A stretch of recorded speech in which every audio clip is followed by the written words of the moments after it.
বামনহাট ১ নম্বর অঞ্চল তৃণমূল কংগ্রেসের যৌথ উদ্যোগে অনুষ্ঠিত হলো বসন্ত উৎসব। ঋতুরাজ বসন্তের আগমনে চারিদিকে খুশির আমেজ। সেই আনন্দে গা ভাসিয়ে বামনহাট ১ নম্বর গ্রাম পঞ্চায়েত এবং বামনহাট ১ নম্বর অঞ্চল তৃণমূল কংগ্রেসের যৌথ উদ্যোগে অনুষ্ঠিত হলো বসন্ত উৎসব। স্থানীয় বাসিন্দাদের স্বতঃস্ফূর্ত অংশগ্রহণে উৎসবটি প্রাণবন্ত হয়ে ওঠে। বামনহাট অঞ্চল তৃণমূল কংগ্রেস কার্যালয়ের সামনে থেকে একটি বর্ণাঢ্য শোভাযাত্রা শুরু হয়ে বামনহাটের প্রধান সড়কগুলি পরিক্রমা করে। এরপর বামনহাট কিশোর ভারতী সংঘের সামনে সাংস্কৃতিক অনুষ্ঠানের আয়োজন করা হয়। অনুষ্ঠান শেষে শোভাযাত্রাটি পুনরায় বামনহাট যুব সংঘ ময়দানে ফিরে আসে। সেখানে সকলে আবির খেলায় মেতে ওঠেন। উৎসব কমিটির পক্ষ থেকে উপস্থিত সকলকে মিষ্টিমুখ করানো হয় এবং ধন্যবাদ জ্ঞাপন করা হয়। এই উৎসবের প্রধান উদ্যোক্তা দিনহাটা ২ নম্বর ব্লক তৃণমূল কংগ্রেস সভাপতি দীপক কুমার ভট্টাচার্য ছাড়াও অনুষ্ঠানে উপস্থিত ছিলেন বামনহাট ১ নম্বর গ্রাম পঞ্চায়েত প্রধান নমিতা বর্মন, অঞ্চল তৃণমূল চেয়ারম্যান সুধীর চন্দ্র বর্মন এবং অন্যান্য স্থানীয় নেতৃবৃন্দ। এছাড়াও এলাকার বহু মানুষ এই আনন্দ অনুষ্ঠানে অংশগ্রহণ করেন। অনুষ্ঠান শেষে দীপক কুমার ভট্টাচার্য বলেন, এই বছর আমাদের বসন্ত উৎসবের সূচনা হলো। আগামী বছর থেকে আরও বৃহত্তর পরিসরে এবং জাঁকজমকভাবে এই উৎসব উদযাপিত হবে।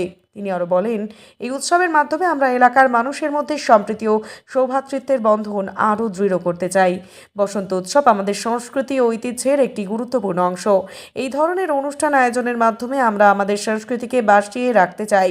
আগামী বছর এই উৎসবকে আরও আকর্ষণীয় করে তোলার জন্য আমরা বিভিন্ন সাংস্কৃতিক অনুষ্ঠানের আয়োজন করব। প্রথম উদযাপন হলো বসন্ত উৎসব। বামনহাট অঞ্চল তৃণমূল কংগ্রেস এবং বামনহাট গ্রাম পঞ্চায়েতের যৌথ উদ্যোগে এবং খুব তাৎক্ষণিকভাবে হঠাৎ সিদ্ধান্ত নিয়ে গতকালকে 10টার দিকে সিদ্ধান্ত গ্রহণ করে যে এবার বসন্ত উৎসব দলের পক্ষ থেকে করা হবে। সেই হিসাবে প্রথম বছরই বলা যায় যে বামনহাটে তৃণমূল কংগ্রেসের উদ্যোগে প্রথম বছরের বসন্ত উৎসব। তো প্রচুর, বিশেষ করে মহিলারা আজকে এখানে উপস্থিত হয়েছে, আমাদের দলীয় কর্মীরা এখানে উপস্থিত, নেতৃত্বরা উপস্থিত আছে। তো এই বসন্ত উৎসব এটা রঙের উৎসব। সবার জীবন এই উৎসবে রঙিন হয়ে উঠুক, আমরা সে প্রত্যাশা করি, সে কামনা করি, প্রার্থনা করি। এই উৎসবটাকে আরও ভালোভাবে মানুষের কাছে আমরা যেমন আমরা শুরু করেছি, তো প্রত্যেক বছরই এই উৎসব আমাদের দলের পক্ষ থেকে আমরা। আপনি সেই সুবাদে আপনি কি বার্তা দেবেন সমাজকে? আমি যুব সমাজকে বলছি, এটা বসন্ত উৎসব, আবিরে আনন্দে মেতে উঠুন, কোনো রকম বাজে নেশা থেকে দূরে থাকুন, সুস্থ থাকুন, সবাই মিলে আনন্দে উপভোগ করুন। হ্যাপি হোলি। লাগলো, ভালোই লাগলো।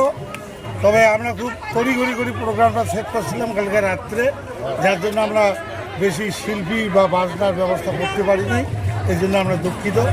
তবে ঠাকুর মঙ্গল যদি রাখে, আগামী বছর বেঁচে থাকলে আরও করার চেষ্টা করব। এর জন্য তবু তাৎক্ষণিকভাবে যারা যারা আমাদের পাশে এসে দাঁড়িয়েছেন, সহযোগিতা করছেন, তাদের সবাইকে জানাই ধন্যবাদ, অভিনন্দন এবং নমস্কার।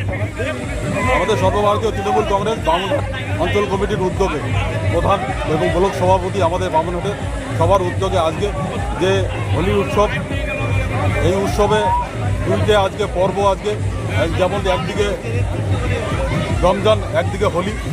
আমরা আশা করি সর্বস্তরের মানুষের কাছে এই সম্প্রীতির বার্তা ছড়িয়ে পড়ুক, সবাই আনন্দ উপভোগ করুক। আমরা চাই আগামী দিনেও আমাদের এইভাবে আমরা একত্রিতভাবে আমাদের এই উৎসব পালন করি। উৎসব সবার জন্য এবং সবাই সুশৃঙ্খলভাবে এই আনন্দ উপভোগ করুক। সবাই শান্তি, সবার শান্তি এবং সবার সুস্থতা কামনা করছি আমরা। আপনার নাম? মোস্তফা হোসেন, বামনহাট অঞ্চল কমিটি।